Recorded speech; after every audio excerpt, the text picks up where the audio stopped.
ময়মনসিংহের পথে রয়েছেন প্রধানমন্ত্রী তারেক রহমান। ত্রিশালে নজরুল জন্মজয়ন্তী উদ্বোধন ও খাল পুনঃখনন সহ নানা কর্মসূচিতে যোগ দেবেন প্রধানমন্ত্রী। এ নিয়ে জানতে রাহুল রায়ের কাছে যাব। তিনি ত্রিশালের বৈলর ইউনিয়নে ধরার খাল এলাকায় আছেন। রাহুল, প্রধানমন্ত্রীর ময়মনসিংহ সফর নিয়ে আপনার কাছে কী তথ্য রয়েছে আমাদের জানাবেন।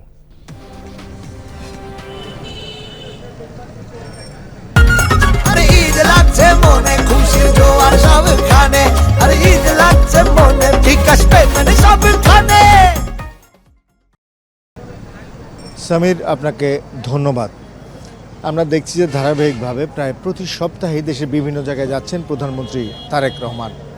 তার যে নির্বাচনী প্রতিশ্রুতি, খাল খনন কর্মসূচি, ফ্যামিলি কার্ড, কৃষক কার্ড সহ যে নির্বাচনী প্রতিশ্রুতিগুলো রয়েছে, সেই কর্মসূচিগুলোর যেমন উদ্বোধন করছেন, একই সঙ্গে কিন্তু বিভিন্ন উন্নয়ন কর্মকাণ্ডেরও শুরু করছেন। তিনি যেই অঞ্চলে যাচ্ছেন, যেই স্থানে যাচ্ছেন, সেই স্থানের মানুষের দাবি দেওয়া অনুযায়ী কিছু উন্নয়ন কর্মকাণ্ড শুরু করছেন।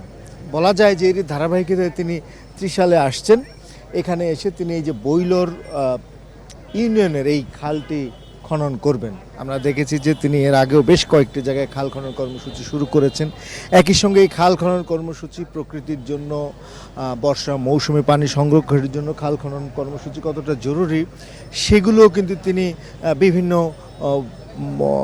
সভা, সেমিনার কিংবা বিভিন্ন অনুষ্ঠানে তার বক্তব্যে তিনি তুলে ধরেছেন। তবে আজকে ত্রিশালে তার আগমনের অন্যতম উদ্দেশ্য হচ্ছে, আপনি জানেন যে জাতীয় কবি, বিদ্রোহী কবি কাজী নজরুল ইসলামের যে ১২৭তম জন্মবার্ষিকী, সেই জন্মবার্ষিকী উপলক্ষে তার যে স্মৃতি বিজড়িত ত্রিশাল, আপনি নিশ্চয়ই জানেন যে এই ত্রিশালে কবি নজরুল ইসলামের শৈশব কেটেছে এবং এখান থেকেই তার স্মৃতির যে মনন, তার জন্ম হয়েছিল, তার শুরু হয়েছিল। এবং সেই ত্রিশালে ৩ দিনব্যাপী কর্মসূচি শুরু হচ্ছে। সেই কর্মসূচির উদ্বোধনও করবেন প্রধানমন্ত্রী তারেক রহমান। এই খাল খনন কর্মসূচির পরে তিনি ত্রিশালের নজরুল একাডেমিতে সেই 3 দিনের কর্মসূচির উদ্বোধন করবেন।